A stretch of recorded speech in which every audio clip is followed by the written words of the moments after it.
心上人与公主夜夜销魂，而他却要被迫在旁边亲自伺候。恒泰和连城原本是一对情侣，怎料却被醒代公主看上。无奈之下，恒泰为了家族利益，只能把醒代公主娶进门。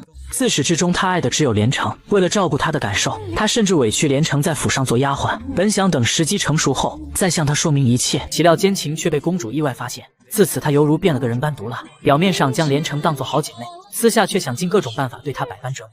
连城每次对此也只能敢怒不敢言。毫不知情的恒泰，为了打消公主心中疑虑，还在每晚强忍悲痛接受和她行房。卑微的连城就这样眼含泪水，目睹着一切。这日，公主突然头晕不适，于是请来太医诊脉。若是我没有瞧错的话，公主体内淤积了些许毒，公主是中毒了，是慢性药。中毒？没错。得知中毒，嬷嬷和公主一惊，而太医检查一圈，竟发现毒来自屋内的芙蓉花和公主枕头下的香囊，而这花是连城端来的。公主当即便以为是他干的，可嬷嬷却觉得另有乾坤，于是便追溯芙蓉花的根源，怎料竟意外听到：您说那盆醉仙芙蓉啊，这是府里的明二奶奶，据说从外面高价买回来的。我们房里的报备上写着是给公主房里送的，才叫连城来拿的。你去看看掉了。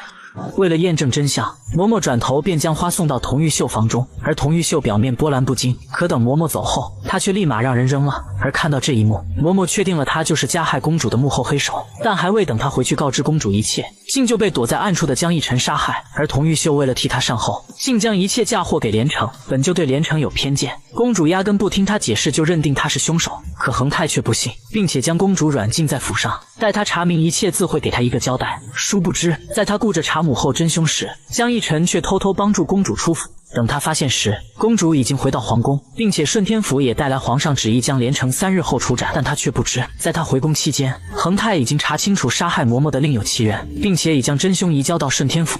而经历这么多，他也决定不再隐忍，要给心爱的连城一个名分。恒泰，你疯了！你要纳妾，公主还在皇宫里呢。恒泰，我知道你和连城情深意重，也知道连城是个好姑娘，只现在你这样做，真是操之过急呀！然而恒泰却不管那么多，决定趁公主还未归，赶紧将事情办成。怎料大婚当天，却正好赶上公主回来，而看到她欢天喜地内妾进门，公主简直快气炸了，于是当场便对连城发难。看着心上人被打，恒泰气愤不已，但为了仪式顺利进行，也不敢多说半句。本以为公主会就此作罢，没想到在敬茶时，公主又百般刁难连城，故意将一杯又一杯的茶都泼到他脸上。连城心里委屈，可不得不忍着。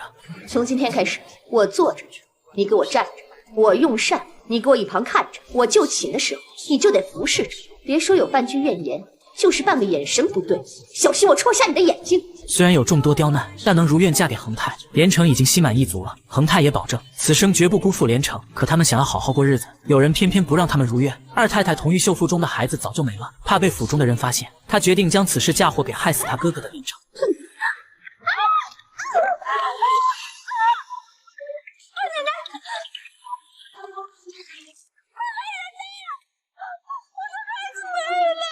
连城和家里人解释，他没有推玉秀，是玉秀自己摔下去的。可没人相信，因为没有哪个母亲会自己故意摔掉孩子的。就连恒泰这一次也不相信连城，还狠狠给了他一巴掌。连城伤心绝望地离开了。殊不知恒泰是故意想让连城长教训的。如今连城已经进门，家中没一个是好惹的，他不能时时刻刻守在连城身边，所以要让他学会保护自己。可连城却不知道恒泰的良苦用心，一个劲的在闹脾气，恒泰也不惯着他，任由他自己伤心难过。直到几天后，恒泰设计让童大人自己说出了这些年做的恶事，皇上十分震怒，当即判童家夫妇斩立决，查抄整个童家。而童玉秀对此毫不知情，还高高兴兴地拿着休书去找江逸晨远走高飞。谁知江逸晨却一脸冷漠，之前利用你是为了对付傅朝，如今计划你的失败，你已经没有利用价值了。玉秀不敢相信自己为江逸晨付出了这么多，到头来他竟然抛弃自己。原来自始至终他都只是江逸晨复仇的一颗棋子罢了，他的真心在江逸晨眼中不值一提。玉秀觉得自己就是个笑话，他浑浑噩噩的打算回家，这才从管家口中得知爹娘都被处死了，家里也被查抄了，他什么都没有了。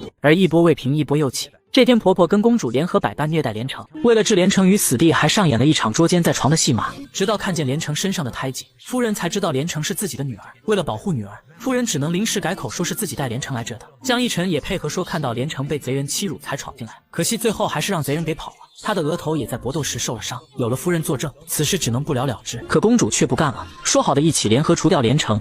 福晋一句家和万事兴让公主哽咽，现场只有恒泰看出了端倪。很明显，这一切都是公主设计陷害连城。恒泰作为驸马，为了小妾不得不把公主休掉。公主哭得伤心欲绝，自己倒贴嫁给恒泰，对他掏心掏肺。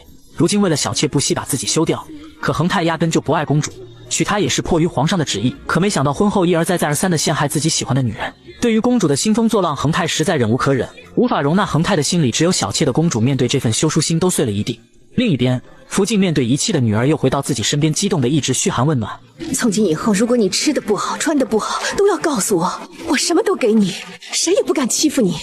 连城面对突然180度转变的婆婆，还处于懵逼状态。回到将军府，福晋从嬷嬷口中得知儿子去找了女儿，瞬间就放心了。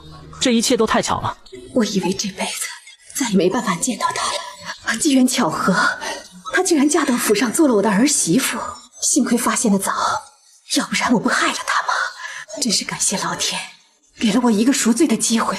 嬷嬷让福晋低调点，倘若露出破绽，让人发现恒泰是个假驸马，那整个将军府都会受到牵连。可如今被泛滥的母爱一发不可收拾，福晋发誓一定会保护好连城。另一边，不想被休掉的公主试图接纳连城好好相处，可福晋看到后一把将公主推开，笃定公主不安好心又要陷害连城。额娘，你真的是误会了，我正和他和好呢。公主表示自己做的糕点特意送过来和连城一起品尝。连城不能吃，谁知道这里面有没有毒呢？有毒没有？想到公主之前一直陷害连城，福晋从此便不相信她的鬼话，不停地嘱咐连城以后不要吃公主送来的东西。婆婆突然对儿媳妇关怀备至的样子，不仅让公主感到怀疑，就连梅姨娘都感到不对劲。然而没过多久，连城的身世就被揭穿。这天，温哈代为了掩盖恒泰的身世，不惜要炸死连城和江一晨，但在最后一刻，温哈代却得知连城是他们的亲生女儿，恒泰这才及时赶到救下了连城，江一晨也因此跑了。但连城受了伤，一直昏迷不醒。映月和温哈代看着憔悴的女儿，心中满是愧疚心疼。等连城醒来后，他们就迫不及待地和女儿相认。我们是你的亲生父母，你是将军府的格格，你是我们的女儿啊！胡说！你们都在胡说！你是杀死幸运还有秦香的将军夫人，你是抓了我埋了炸药害死了江一晨的将军。我不认识你们，你们都是坏人！两人都没想到女儿会如此抵触他们还想说几句，却被连城一把推开跑出去了。恒泰也紧跟着追出去，他紧紧抱着连城安慰他不要怕。连城却觉得这个家太恐怖了，他要走要远远的离开，永远都不要再回来。恒泰心疼连城，决定跟他一起远走高飞。临走前，恒泰还要向一人交代，就是公主。他将自己的身世如实告知了公主，还有自己要离开的事。公主只觉得心都凉透了，她用整个富察府的性命威胁恒泰留下来，只要他肯留下来，所有的事他都可以既往不咎，他们还可以和以前一样好好过日子。可恒泰这次铁了心要不管不顾，公主崩溃了。你是不能为了救养育你20多年的阿玛额娘而抛弃连城，还是你宁愿要他，不要自己的妻子和孩子？我怀了你的孩子，我怀了你的孩子。最终恒泰还是无法狠心抛下自己的父母弃而不顾，他只能辜负连城了。此时连城正满怀期望地拿着茉莉花在湖边等待恒泰，可他等了很久，等来的却不是恒泰，而是公主身边的婢女云儿。云儿给他送来了盘缠，让他自己一个人上路。恒泰要留在家里照顾怀孕的公主。连城明白了，恒泰选择了公主，既然如此，他也没什么好怀念的，一个人默默地走了。殊不知公主不是让云儿来给他送盘缠的，而是来要他命的。云儿趁着连城走到湖中心时，悄悄走过去，一把将他推进了湖水里。